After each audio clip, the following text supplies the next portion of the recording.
Bon, et ben on est à peine début septembre que je suis déjà super en retard. Ça promet. Salut à tous, j'espère que vous allez bien. Alors ça y est, on y est. Le Pumpkin Autumn Challenge a officiellement commencé. Je suis trop content. Comme d'habitude, je suis un peu en retard. Faut dire qu'entre mon retour de vacances, la reprise du boulot, la braderie de Lille, j'ai pas trop eu le temps de vous faire ma palle. Mais voilà, je suis là aujourd'hui pour corriger ça et puis pour vous montrer tout ça. Alors le Pumpkin Autumn Challenge, je vais pas perdre trop de temps à vous le représenter parce que je suppose que si vous regardez cette palle, c'est que vous savez déjà ce que c'est. Mais pour les quelques personnes qui viennent juste d'arriver sur la chaîne et qui ne sont pas forcément au fait, je vous résume ça vite fait. Dans tous les cas, je vous mettrai en barre d'infos la vidéo de Gimoz qui résume extrêmement bien les consignes de ce challenge comme tous les ans. Donc le Pumpkin Autumn Challenge, c'est un challenge qui est lancé tous les ans durant les mois de septembre, octobre et novembre. Le challenge est lancé par Gimoz de la chaîne Le Terrier de Gimoz. Et donc ce challenge consiste à, spoiler, lire des livres. En fait, il est constitué de 4 menus qui portent chacun des thématiques et dans ces menus, il y a des sous-catégories. Le but est de lire un livre qui correspond à chacune de ces sous-catégories pour pour remplir toutes les cases. Et sans plus tarder, on commence tout de suite avec le premier menu qui s'appelle Automne frissonnant et avec la première sous-catégorie qui s'intitule Tu n'en reviendras pas. Alors pour cette catégorie, il faut lire un livre d'angoisse, de thriller, bref, un bon livre d'horreur. Et moi, j'ai décidé de lire, oh, il est un peu lourd, le premier tome de Dragonhead de Minetaro Mochizuki et c'est publié chez Pika Graphics. Dragonhead, c'est un manga d'horreur. Pour vous la faire assez simple, c'est l'histoire d'un jeune garçon qui va se retrouver bloqué dans un tunnel à la suite d'un accident de train. Et voilà, à partir de là, il va se passer des choses un peu bizarres et un peu flippantes. J'en sais pas plus parce que je ne l'ai pas encore commencé. On l'a vu pas mal tourner sur Booktube. Et puis, c'est un petit cadeau en fait. C'est un cadeau qui m'a été offert par ma chère Paper Palace lorsque je suis descendu la voir à Nantes. Donc voilà, merci encore pour ce joli cadeau. Et voilà, j'ai beaucoup trop hâte de commencer ça. La seconde sous-catégorie s'intitule Les eaux de Davy Jones. Et pour cette sous-catégorie, il fallait lire un livre en rapport avec la piraterie, la mer, les océans, le bayou. Je vous avoue que j'ai eu beaucoup de mal à trouver parce que dans ma bibliothèque, j'ai pas énormément de livres au final qui parlent de piraterie ou d'océan. Et au final, j'ai retrouvé, j'ai un peu honte, j'ai retrouvé un roman graphique, une BD quoi, que je trouve magnifique, que j'ai acheté à sa sortie il y a genre pas mal d'années. Et qu'en fait j'avais toujours pas lu, enfin si, j'avais lu les 10 premières pages, j'ai retrouvé un marque-page dedans. Il s'agit de La fille maudite du capitaine pirate de Jérémy A. Bastian et c'est le volume premier et c'est édité chez La Cerise sur le Gâteau. Le livre, il est genre magnifique, je sais qu'il y en a certains d'entre vous qui l'ont lu parce que je l'ai déjà vu passer sur certaines chaînes et sur certains comptes Insta, mais voilà, le dessin est juste incroyable et tout ce que je sais c'est que ça va nous parler de Elisabeth, une orpheline qui au final va se rendre compte qu'elle appartient au monde de la piraterie. Ça a l'air vraiment trop cool, donc pareil, trop hâte de lire ça. D'ailleurs vous remarquerez que cette année dans mon Pumpkin Autumn Challenge, j'ai essayé de bien équilibrer entre les romans et les lectures graphiques parce que je me suis rendu compte que si je mettais que du roman, clairement, le challenge était raté d'avance. Et pour la troisième et dernière sous-catégorie de ce menu, qui s'intitule Les freaks, c'est chic, il fallait lire un livre en rapport avec les monstres, l'univers du cirque, bref, vous voyez un peu le délire, et pour ça a été hyper simple de trouver. J'ai décidé de lire le deuxième tome de Stephen King. J'avais lu le premier tome l'an passé pour le Pumpkin Autumn Challenge. Et donc voilà, je me suis dit, rien de tel que de lire le tome 2 l'année d'après. Bon, par contre, j'avoue, je l'ai commencé pendant mes vacances en août. De toute manière, vous l'avez vu si vous avez regardé mon vlog.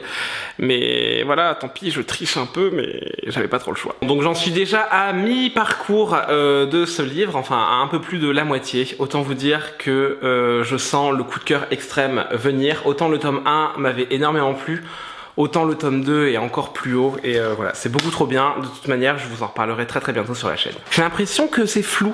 Est-ce que vous me voyez flou? On passe tout de suite au deuxième menu qui s'intitule Automne enchanteur et la première catégorie s'intitule Down by the Sally Gardens et pour cette sous-catégorie, il fallait lire un livre en rapport avec la romance ou la poésie, j'ai les autres mots-clés juste sous les yeux, le romanesque ou le gothique. Alors je vous avoue que pour ça aussi j'ai galéré, je me suis dit ouais j'ai pas de romance, du moins j'ai pas de romance que j'ai pas encore lu dans ma palle. Voilà, de la littérature gothique j'en ai, mais ça me faisait pas forcément envie, et au final je me suis dit bon, on est quand même dans le thème de la romance, donc je peux essayer de me focaliser plus là-dessus que sur le côté poétique et gothique. Et en fait, tout simplement, j'ai décidé de lire un livre qui était déjà dans ma palle et que je vous ai déjà montré, et c'est Call Me By Your Name, enfin Appelle-moi par ton nom, de André Aciman. Et voilà, je me suis dit que ça collait plutôt bien parce qu'on est quand même dans le thème de la romance. Alors ça fait pas très automne vu que ça se passe sous le temps d'un été, mais bon. Il me faisait très envie et je me suis dit qu'au moins ça rentrait dans la sous-catégorie. Pour la deuxième sous-catégorie, qui s'appelle Mon voisin le Kodama, il fallait lire un livre en rapport avec la nature, le nature writing, la forêt, les esprits, les légendes, les voyages, tout ça. Et pour ça, j'ai décidé de lire un livre qui m'a été très gentiment offert par les éditions La Talente au moment où je suis allé visiter leur librairie. Et il s'agit de Danse avec les lutins de Catherine Dufour. Danse avec les lutins, c'est un livre de fantasy apparemment très drôle. C'est de la fantasy burlesque et apparemment c'est un très bel hommage à l'œuvre de Terry Pratchett. Donc voilà, moi on me parle de Terry Pratchett, c'est bon, c'est vendu, j'ai envie de le lire. Et donc voilà, il est assez fin d'ailleurs, hein, il fait à peine 230 pages, mais il a l'air vraiment tout bien, tout mignon. Je pense que ça va vraiment être la lecture feel good. Et on passe à la troisième sous-catégorie qui s'intitule Misty Days. Et pour cette sous-catégorie, il fallait lire des livres en rapport avec les dieux, les déesses, la résurrection ou encore la nécromancie. Et pour cette sous-catégorie, j'ai décidé de lire Le Dieu Vagabond Le Dieu Vagabond de Fabrizio Dori, édité chez Sarbacane. Alors ce livre, je me le suis offert à la mystérieuse librairie nantaise lors de mon passage à Nantes. Et autant vous dire que je l'ai à peine feuilleté et ça a été tout de suite le gros coup de cœur.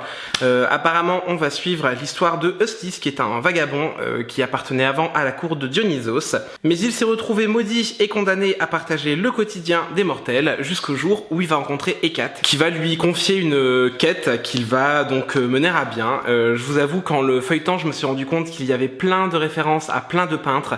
Il y a du Klimt, il y a du Mucha, il y a du Van Gogh. Bref, il y a plein de choses que j'aime. J'ai vu que ça parlait aussi de tarot. Bref, dans cette BD, il y a tout ce qu'il faut pour me plaire. Donc pareil, j'ai hyper hâte de la lire. Je pense que ça va être un sacré coup de cœur. Et pour terminer avec l'automne enchanteur, on passe à la dernière sous-catégorie qui s'intitule Prenez garde aux souliers pointus. Et pour cette sous-catégorie, il fallait lire un livre en rapport avec la sorcellerie. Et moi, j'ai décidé de lire un livre qui, je pense, était déjà dans mon Pumpkin Autumn Challenge de l'an passé, mais je n'en suis pas sûr. Et il s'agit de Sorcière de Mona Chollet, édité chez qui déjà ? Chez Zone. Et voilà, je pense que pareil, il y en a beaucoup d'entre vous qui connaissent ce livre et qui savent de quoi ça parle. Ça parle essentiellement de féminisme et de sorcellerie, mais surtout de l'histoire de la sorcière et de quelle est l'image de la sorcière qu'on a aujourd'hui au XXe siècle. Ça a l'air hyper bien, ça a l'air très engagé. J'avais commencé à le lire, j'avais lu une quinzaine ou une vingtaine de pages. Ça m'avait énormément plu et je ne sais pas pourquoi je l'avais mis en pause, mais voilà, je suis bien déterminé à le lire cette année. On passe tout de suite au troisième menu qui s'intitule Automne, douceur de vivre, et pour la première sous-catégorie qui s'intitule Jack-o'-lantern, où il fallait lire un livre sur Halloween, sur l'enfance ou une lecture feel good, moi j'ai décidé de lire... Pourquoi est-ce que je vais lire ça ? Et moi, j'ai décidé de lire la BD Les Nouvelles Aventures de Sabrina.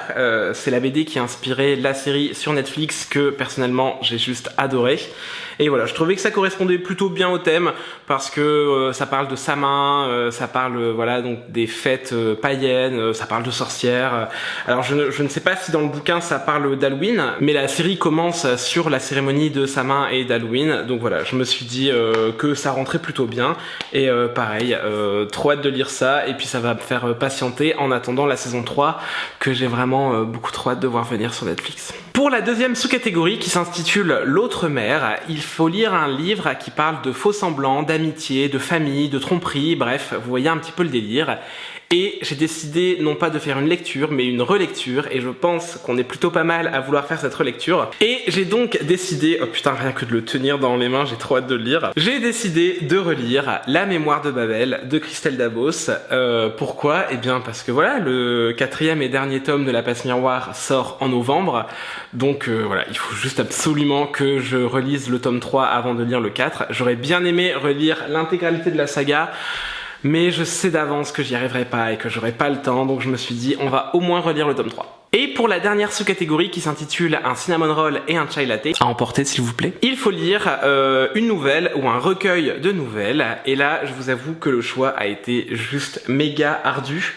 Au départ, je me suis dit, ah bah dans ma bibliothèque, j'ai pas vraiment de nouvelles, donc qu'est-ce que je vais faire? Eh bien, je vais essayer de trouver un livre où l'histoire se découpe en plein de parties, un peu comme des chapitres, mais qui n'en sont pas, enfin, vous voyez le délire? Si vous voyez pas le délire, c'est pas grave. Bref, j'ai eu vraiment beaucoup de mal à trouver et je me suis dit, oh ben, je peux rajouter l'espace du rêve dans mon Pumpkin Autumn Challenge. Vu qu'on est sur un récit de vie, mais que chaque chapitre parle d'une époque bien distincte de la vie de Lynch, je me suis dit, ouais, ça peut peut-être marcher pour le bouquin de nouvelles. Enfin, j'étais pas sûr, hein, mais... Bref, j'ai envie de le lire, j'avais envie de le mettre dans mon Pumpkin, je me suis dit, bon, on va encore tricher un peu et on va essayer de le mettre. Et au final, en y repensant, il y a 2 autres livres qui me sont venus en tête et que j'ai décidé de rajouter dans ma palle. Et on verra si je lis cela ou si je lis plutôt donc, la biographie de David Lynch. Ces 2 livres, je ne les ai pas encore, il y en a un que j'ai déjà acheté mais que je n'ai pas reçu et un que je n'ai pas acheté. Donc pas encore reçu. Et donc pour le premier livre, il s'agit de Chronique d'un assassin de Martha Wells, édité chez La Talente. En fait, je l'ai découvert en allant à la librairie de La Talente, je l'ai feuilleté, ça avait l'air super top. J'ai vu qu'il avait eu le prix Hugo, je me suis dit bah voilà, c'est parfait. En plus c'est un recueil de nouvelles, c'est nickel pour cette sous-catégorie.